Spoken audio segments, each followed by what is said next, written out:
Friends, welcome to Jaya's garden. இன்றைக்கி ஒரு இன்ட்ரெஸ்டிங்கான ரொம்ப இன்ஃபர்மேட்டிவான ஒரு விஷயத்தோடு தான் வந்திருக்கேன். வீடியோக்குள்ளே போகிறதுக்கு முன்னாடி ஜெயாஸ் கார்டன் சேனலை சப்ஸ்கிரைப் பண்ணல அப்படின்னா சப்ஸ்கிரைப் பண்ணிக்கோங்க. அப்படியே பக்கத்தில் இருக்கக்கூடிய பெல் ஐக்கானை ஆல் ஆப்ஷன் போட்டு வச்சுக்கோங்க. அப்போ தான் நான் போடக்கூடிய வீடியோக்கள் உங்களுக்கு உடனுக்குடனே நோட்டிஃபிகேஷனில் வரும். அதுக்கு முன்னாடி நம்மக்கிட்ட ஒரு 7 விதமான ப்ராடக்ட் இருக்குதுங்க. புதுசாக பார்க்குறவங்களுக்காக சொல்கிறேன். ஹெல்த் மிக்ஸு 30 வகையான நம்ம அடிக்கடி பயன்படுத்தாத தானியங்களை கொண்டு நானே என் கைப்பட ரொம்ப ஹைஜீனிக்காக ரெடி பண்ணி கொடுக்குறேங்க. ஸோ ஸ்டாக்லாம் வச்சுக்கிறதில்ல, கேட்க ஆர்டர் எடுத்து தான் கொடுத்துட்ருக்குறேன். ஹெல்த் மிக்ஸ் ஓகேங்களா. அடுத்து களிமாவு கண்டிப்பாக என்னால் 100% சொல்ல முடியும். நான் மேக்ஸிமம் 75% உளுந்து போட்டு கருப்பு உளுந்து போட்டு செய்கிறேங்க. ஸோ அதுவும் நம்மக்கிட்ட களி மிக்ஸ், உளுந்தங்களி மிக்ஸ் இருக்குது. அதுக்கப்புறம் பார்த்தீங்க அப்படின்னா நலங்கு மாவு அப்படின்னு சொல்லக்கூடிய பாத் பவுடர் 25 ஹெர்பல்ஸ் கொண்டு மேக்ஸிமம் நம்முடைய வீட்டில் இருக்கக்கூடிய தோட்டத்து ஹெர்பல்ஸ், அது போக கொஞ்சமாக வெளியில் நம்ம வாங்கி நமக்கு ரெடி பண்ணி கொடுக்குறோம். அதுக்கப்புறம் பார்த்தீங்க அப்படின்னா ஃபேஸ் பேக்கில் 2 விதமாக இருக்குதுங்க. ஒன்று ஆயிலி ஸ்கின்னு, அதாவது பிம்பிள்ஸ் இருக்கும் இல்லையா அவங்களுக்கும், இன்னொன்று நார்மல் ஸ்கின் இருக்கிற எல்லாருமே யூஸ் பண்ணுற ஃபேஸ் பேக் இருக்குது. அதுக்கப்புறமா பொடுதலை தைலம் நம்மக்கிட்ட இருக்குதுங்க. இந்த மாதிரி ப்ராடக்ட்ஸ்லாம் வேணும் அப்படின்னாக்க ஸ்க்ரீனில் தெரிகிற நம்பருக்கு நீங்கள் வாட்ஸ்அப்பில் ஆர்டர் பண்ணிவிட்டு வாங்கிக்கலாம். ஓகேங்களா. இப்போ நம்ம வீடியோக்குள்ளே போகலாம். ஆடிப்பட்டம் பறந்தாச்சு. எல்லாருமே அரிபரியாக ஆடிப்பட்ட விதைகள் விதைக்கிறதுல ரொம்பவே தீவிரமாக இருப்போம். நிறைய பேர் இந்த வருஷம் புதுசாக நீங்கள் கார்டன் ஆரம்பிச்சிருக்கலாம், மாடி தோட்டம் வைக்க ஆரம்பிச்சிருக்கலாம். நிறைய நம்மளோட தோட்டத்தை பார்த்துட்டு நிறைய பேர் இன்ட்ரெஸ்ட்டாக வேலை பார்த்துக்கிட்டு இவங்களால இந்த அளவுக்கு பண்ண முடியுதுன்னா நம்மளும் பண்ணலாம் அப்படிங்கிற ஒரு ஆர்வ மிகுதியில் நிறைய பேர் பண்ணுறேன்னு சொல்லி சொல்கிறாங்க. ஸோ அவங்களுக்கான ஒரு வீடியோ பதிவாக தான் நேற்று நம்ம எதில் வைக்கலாம், 20 லிட்டர் வாட்டர் கேனில் என்னென்ன வைக்கலாம் அப்படின்னு போட்டு. ஏன் அப்படின்னாக்கா எக்கனாமிக்கலாக அது ரொம்பவே பட்ஜெட் ஃப்ரெண்ட்லியாக நம்ம வைக்கலான்னு வச்சுக்கோங்களேன். க்ரோ பேக்குனா 80 ரூபாயில் ஸ்டார்ட் ஆகுது. 100 ரூபா 150 ரூபாய்க்கெல்லாம் நம்ம வாங்கணும். பட் இதெல்லாம் 20 ரூபா 10 ரூபா 15 ரூபாயில். ஸோ ரொம்ப ஈஸியாக கொஞ்சோண்டு இன்வெஸ்ட்மெண்ட் அப்படிங்கிறப்ப வீட்லேயும் திட்ட மாட்டாங்க பார்த்தீங்களா, நமக்கும் கொஞ்சம் நல்லா இருக்கும்ல. அதனால் வாட்டர் கேனில் பண்ணுங்க அப்படின்னு சொல்லி நான் நேற்று சொல்லியிருந்தேன். சரி, வாட்டர் கேன் வாங்கியாச்சு. அடுத்த கட்டமாக நம்ம எதை எப்படி வைக்கணும், என்ன செய்யணும் அப்படின்னு ரொம்ப நமக்கு என்ன பண்ணுறதுங்கிற ஒரு குழப்பமான மனநிலை இருக்கும். அவங்களுக்கான பதிவு தான் இது, சரிங்களா. மற்றபடி நிறைய கார்டன் வச்சுருக்கவங்களுக்கு இது எல்லாமே தெரிஞ்ச விஷயமாக தான் இருக்கும். ஸ்கிப் பண்ணாமல் பாருங்கள், ஓகேங்களா. உங்களுக்கு அது பிரயோஜனமாக இருந்ததுன்னா கண்டிப்பாக ஃப்ரெண்ட்ஸ் அண்ட் ரிலேட்டிவ்க்கும் ஷேர் பண்ணிவிடுங்க. அப்போ தான் அவங்களுக்கும் பிரயோஜனமாக இருக்கும்.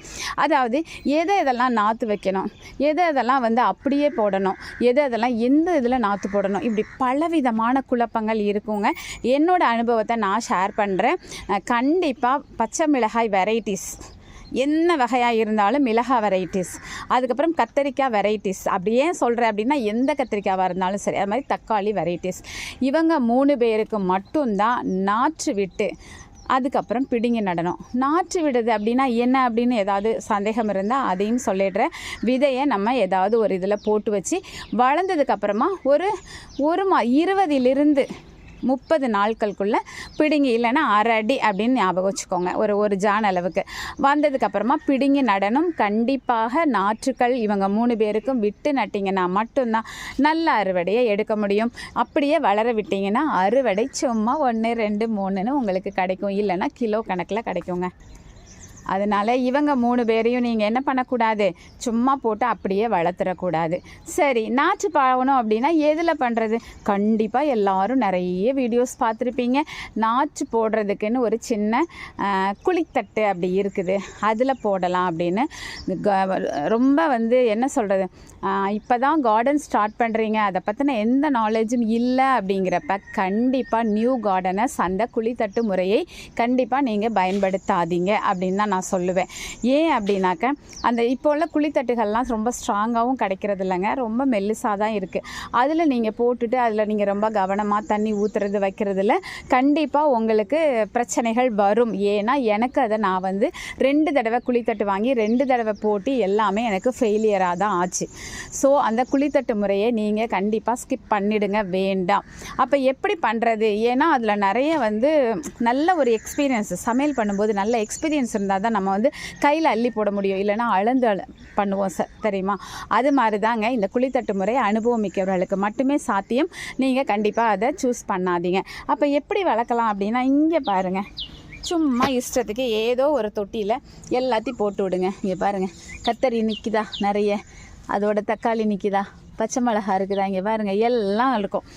ஏதோ ஒரு தொட்டியில் போட்டு விடுங்க. அந்த போட்டு விடுற தொட்டியை மட்டும் தனியாக செப்பரேட் பண்ணி கொஞ்சம் இங்கே பாருங்கள் தக்காளி கிடக்குதா, எல்லாத்தையுமே இந்த மாதிரி ஒரு தொட்டியில் வச்சு ஏதாவது ஒரு நிழல் பாங்கான இடத்துல வச்சுடுங்க. எவ்வளோ நாள் வைக்கலாம் அப்படின்னாக்க, நிழல் வந்து அது வளர்ந்து கொஞ்சம் வரும் இல்லையா, ஒரு 1 வீக், 3ஆவது நாள் வளர்ந்துடும். அதுக்கப்புறம் ஒரு 1 வீக் மட்டும் டைம் கொடுத்து அதை வைங்க. அதுக்கப்புறம் தூக்கி வெயிலில் வச்சிடணும். கண்டிப்பாக நாற்றாக இருந்தாலும் வெயிலில் வைக்கணும். அதுக்கு முன்னாடி தண்ணி ஊற்றுறது எப்படி அப்படின்னா, கையில் தெளித்து மட்டும் விடுங்க கொஞ்சமாக வளர்கிற வரைக்கும். அதுக்கப்புறமா ஒரு ஓரமாக தண்ணி ஊற்றணும். அது மேலே தண்ணி ஊற்றி அது கீழே படுக்க வச்சிடாதீங்க. படுத்து மண்ணாயிடுச்சுன்னா அதுக்கப்புறம் எழும்ப மாட்டாங்க. சரிங்களா? இதெல்லாம் நீங்கள் புதுசாக நியூ கார்டனர்ஸ்க்காக, பிகினர்ஸ்க்காக நான் சொல்கிறேன். சரிங்களா? அந்த மாதிரி ஏதோ ஒரு தொட்டியில் வைங்க. சரி, ஏதோ ஒரு தொட்டியில் வைக்கும் போதும் சில பேருக்கு ஃபெயிலியர் ஆச்சு அப்படின்னா, கண்டிப்பாக டக்குன்னு ஏற்கனவே ஒரு செடி வச்சுருக்கீங்கன்னு வச்சுக்கோங்களேன், அந்த செடிக்குள்ளே போட்டு விடுங்க. நாற்று அழகாக முளைச்சி வரும். அது பக்கத்துலேயே போய் என்ன 3ஆவது நாள் வரும் நாங்களே வர காணமே, அச்சோ இன்னும் வரலையே, வரமாட்டியா, ஃபெயிலியரா, தயவு செஞ்சு அந்த மாதிரி நெகட்டிவான ஒரு தாட்டோட பக்கத்தில் போகாதீங்க. சரிங்களா? நம்ம நல்லா வளர்ந்துடும், நம்ம வச்சது வளரும் அப்படிங்கிற நம்பிக்கையோடு காத்துருங்க. கண்டிப்பாக அதுக்கான சரியான நேரம் வரும்பொழுது நமக்கு அது நல்லா முளைச்சி வரும். அதுக்கப்புறம் பிடுங்கி நடணும். எப்படி பிடுங்கி நடலாம் அப்படின்னா, அப்படியே செடியை அப்படி கையை மேலே, நிறைய பேர் பண்ணுற தப்பு, இப்படி கையை மேலே வச்சு இப்படியே பிடுங்கிடுறாங்க. தயவு செஞ்சு அப்படி பண்ணக்கூடாது. கீழே கையை விட்டு, இல்லைன்னா அதுக்குன்னு இன்ஸ்ட்ருமெண்ட்டு, நம்மலாம் அந்த இன்ஸ்ட்ருமெண்ட்டெல்லாம் வாங்குறது இல்லைங்க, செலவு பண்ணுறதே கிடையாதுங்க. நம்ம இருக்கவே இருக்குது இந்த கை, அப்படியே அடியில் அப்படியே மண்ணுக்கு அடியில் கையை விரலை விட்டு அப்படியே தூக்கிடுங்க. வேறு எந்த விதத்தில் டேமேஜ் ஆகாமல் நம்மளுடைய கையை இன்ஸ்ட்ருமெண்ட்டாக பயன்படுத்தி அப்படியே விட்டு மண்ணோடு அந்த வேரை அப்படி தூக்கி அழகாக இங்கே வந்து ஒரு குழியை தோண்டி, எந்த அளவுக்கு குழி தேவையோ அந்த அளவுக்கு மட்டும், வேறு எவ்வளோ வளர்ந்துருக்கோ அந்த அளவுக்கு மட்டும் குழி தோண்டி அப்படியே அதுக்குள்ளே வச்சு அசையாமல் அப்படி வச்சுருங்க. வச்சதுக்கப்புறமும் ஒரு 2 days ஆவது என்ன பண்ணுங்கள், அந்த குட்டி பிள்ளை கொஞ்சம் நிழலில் இருக்கட்டும். அதுக்கப்புறம் அவள் அழகாக தலை நிமிர்ந்து நிற்பா. அப்போ வேர் பிடிக்க ஸ்டார்ட் ஆகிட்டா அப்படின்னு சொல்லிவிட்டு நீங்கள் வெயிலில் தூக்கி வச்சிடலாம். வச்சனைக்கே தூக்கி வெயிலில் வச்சிங்கன்னா கொஞ்சம் படுத்து அதுக்கப்புறம் தான் எழுந்திரிக்கும். சரிங்களா? அப்படியே பிடுங்கி மண் இல்லாமல் பிடுங்கினீங்க அப்படின்னா நல்ல இலைகள் எல்லாம் வாடி காஞ்சி அதுக்கப்புறம் தான் முளைக்கும். அதுக்கப்புறம் முளைச்சிரும், முளைக்காமலாம் போகாதுங்க. வந்த விதைகள் என்றைக்குமே இயற்கை நம்மளை வந்து கைவிடவே விடாது. அது எப்படினாலும் அப்படியே வெளியில் வந்தே தீரும். சரிங்களா? அதனால் வரலைங்கிறத விட்டுருங்க. சரி, இதுக்கு முன்னாடி ஒரு கதை சொல்ல மறந்துட்டேனே. விதை போடணும்னா எப்படி விதை போடணும், விதை நேர்த்தின்னு ஒன்று பண்ணணும்னு சொல்கிறாங்களே, அது எப்படி அப்படின்னு கேட்டால், ஏதாவது ஒரு பிஸ்னஸாக பண்ணுறாங்க இல்லையா விதைகளை, அவங்கக்கிட்ட வாங்கினா கண்டிப்பாக அது சின்ன விதையோ பெரிய விதையோ விதை நேர்த்தி செய்து கண்டிப்பாக போடுங்க. ஏன் அப்படின்னா, எவ்வளோ நாள் ஆச்சு, என்ன ஆச்சு, என்ன கண்டிஷனில் கொடுக்குறாங்கன்னு தெரியாது. இல்லை நீங்கள் வந்து இப்போ எங்கள் மாதிரி உடனே எடுத்து உடனே கொடுக்கக்கூடிய கார்டனிஸ்ட்டை வாங்குறீங்க அப்படின்னாக்க, தாராளமாக குட்டி குட்டி கத்தரி, தக்காளி, மிளகாய் விதைகளை அப்படியே நீங்கள் போடலாம். அதை விதை நேர்த்தி செய்ய தேவையில்லை. சரிங்களா? அதுக்கப்புறமா அது மாதிரி ரொம்ப ஆழமாலாம் குட்டி விதைகளை போடக்கூடாது. சும்மா அப்படி மண் அப்படி களைச்சிட்டு அப்படி தூவி விட்டுட்டு அதை அப்படி லேசாக மண் போட்டு மூடிடணும். அப்படி தான் செய்யணும். சரிங்களா? பெரிய விதைகளாக இருக்குது, ஒரு அவரை அந்த மாதிரி விதைகளெல்லாம் வந்து முந்தின நாள் இப்போ நீங்கள் வந்து காலையில் ஊற போட்டுட்டு நைட்டு வந்து அதை வந்து நட்டுறணும். அதுதான் சரியானது. எப்போவுமே மாலை வெயில் தாழ்ந்ததுக்கப்புறமா இரவு வரைக்கும் வந்து விதைகளை நட்டு விடலாம். சரிங்களா? வெயிலோடு நடக்கூடாது. மண் சூடாக இருக்கும். அந்த சூட்டோடையும் வெயில் தான் முடிஞ்சிருச்சுன்னு சொல்லி வெயில் முடிஞ்ச உடனே ஓடி வந்தீங்கனாலும் மண் சூடாக இருக்கும். ஸோ விதையை வம்பாக்கிடும். சரி, விதை நேர்த்தி பண்ணணுன்னா என்னதில் பண்ணலாம் அப்படின்னாக்க, ஏதாவது ஒரு வீட்டில் இருக்கக்கூடிய மீன் அமிலமோ பஞ்சகாவியாவோ ஏதோ ஒன்று தண்ணி கொஞ்சம் கலந்து ஒரு சொட்டு தான் அதை ஊற்றணும். அதுலேயே தனியாக போட்டுறக்கூடாது, ஃபங்கஸ் வந்துடும். ஒன்றுமே இல்லையா, புளிச்ச மோர் ஊற்றிக்கலாம். எதுவுமே இல்லைனாலும் வெறும் பச்சை தண்ணி இல்லை மழை தண்ணி, எந்த தண்ணியை வேணாலும் அதை ஊற்றுங்க. அதுவே நல்ல ஒரு 8 hours ஊறிடுச்சு அப்படின்னா அழகாக மறுநாள்லேருந்து முளைப்பு வந்து 3ஆவது நாள் வெளியே எட்டி பார்த்துருவா. கவலையே படாதீங்க. ஓகேங்களா?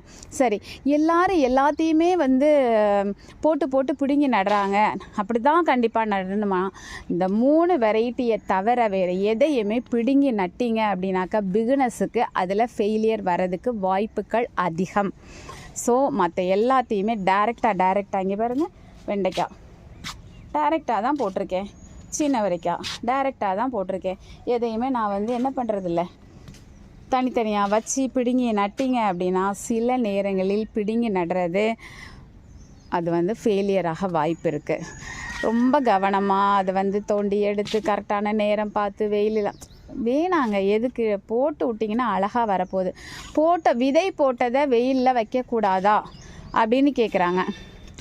விதை போட்டதுக்கப்புறமா வெயில் ரொம்ப அதிகமாக இருக்குது, கோடையில் போடுறீங்க அப்படின்னா தாங்க அந்த பிரச்சனையெல்லாம். இப்போ பாருங்களேன், ரொம்ப மோடமாக எப்போவுமே ஒரு கிளைமேட் வந்து ரொம்ப நல்லா இருக்குது. இப்போ இந்த இயரில் ரொம்ப அழகாக இருக்குது. வெயிலே இல்லை இப்போ ஒரு வாரமாக. மழை இல்லைனாலும் பரவாயில்ல, நீங்கள் வந்து சும்மா விதை போட்டு விட்டிங்கன்னா அழகாக இங்கே பாருங்களேன் முளைச்சி வரா பாருங்களேன். போட்டவெல்லாம் அந்த பாருங்க, போட்டதெல்லாம் அழகழகாக முளைச்சி வருது. வெயிலில் தான் வச்சுருக்கேன். தனியாக கொண்டு போய் எங்கேயும் செப்பரேட் பண்ணி ஒரு ரூம் போட்டெல்லாம் வைக்கலைங்க. ஸோ ரொம்ப வெயில் இருந்தால் தான் அந்த இது வந்து மேலே வரும்போது காஞ்சி போகும் விதைகள். சரி, விதைகளை போட்டுட்டோம். தண்ணியை எல்லாத்துக்கும் ஊற்றுற மாதிரி கவனமே இல்லாமல் ஏதோ ஒரு சிந்தனையோடு கூட ஊற்றுனீங்க அப்படின்னா சில நேரங்களில் ஊற்றுற தண்ணி என்ன செய்யும், அந்த விதையை மேலே கொண்டு வந்துடும். அப்புறம் அது காஞ்சிக்கிட்டே 2 நாள் வெயிலில் கிடந்தால் வராது. ஸோ விதை எங்கே போட்டிருக்கோம், தண்ணி எப்படி ஊற்றுறோன்னு கையை அப்படி பிடிச்சி தண்ணியை வாங்கி கை வழியாக விடணும் விதை போட்டிருந்தா. மற்றபடி நீங்கள் ஃபோர்ஸாக எப்படி ஊற்றுறதுனாலும் ஊற்றலாம். இந்த மாதிரியான சின்ன சின்ன விஷயங்களெல்லாம் நீங்கள் கவனம் கொடுத்தீங்க அப்படின்னா உங்கள் மாடி தோட்டமும் பூத்து குலுங்கும், அறுவடை அள்ளலாம், பழங்களை பறித்து சாப்பிடலாம். ஸோ இந்த விஷயம் உங்களுக்கு பிரயோஜனமாக இருக்கும்னு நான் நம்புகிறேன். ரொம்ப ஒன்றும் இங்கே வந்து அப்படி இப்படின்னு சொல்லி ரொம்ப வந்து இதுக்காக ரொம்ப கஷ்டப்பட தேவையில்லை. இப்படி பண்ணணும் அப்படி பண்ணணும், இதுக்கு இதை பண்ணணும் அதை பண்ணணும். விதையை போட்டோம் நாற்று வரும்போதெல்லாம் அதுக்கு அதை பண்ணணும் இதை பண்ணணும்லாம் சொல்லுவாங்க. அப்படிலாம் நான் எதுவுமே பண்ணுறது இல்லைங்க. விதையை போட்டு விட்டோம்னா அழகாக வளர்ந்துடும். தண்ணியை மட்டும் ஊற்றிக்கிட்டே இருங்க. அதுக்கப்புறம் நல்லா வளர்ந்ததுக்கப்புறமா நம்ம வந்து இந்த பூக்கள் வர ஆரம்பிக்கும் பார்த்தீங்களா, அந்த ஸ்டேஜில் உரங்கள் கொடுக்க ஆரம்பித்தோன்னா அதுக்கப்புறம் அறுவடைக்கு தேவையான அளவுக்கு சத்து அவளுக்கு கிடச்சிடும். அதுக்கு முன்னாடியே அவளை போட்டு பாடாலாம் நம்ம படுத்த தேவையில்லை. ஓகேங்களா? ஓரளவுக்கு இந்த இதெல்லாம் வந்து உங்களுக்கு பிடிச்சிருக்கும், பிரயோஜனமாக இருந்திருக்கும் அப்படின்னு நம்புகிறேன். அப்படி இருந்துச்சுன்னு உங்களுக்கு தோணுச்சுன்னா கண்டிப்பாக ஃப்ரெண்ட்ஸ் அண்ட் ரிலேட்டிவ்க்கு ஷேர் பண்ணுங்கள். மறக்காமல் சேனலை சப்ஸ்கிரைப் பண்ணி தொடர்ந்து உங்களோட ஆதரவை கொடுங்க. Okay, bye. Happy gardening.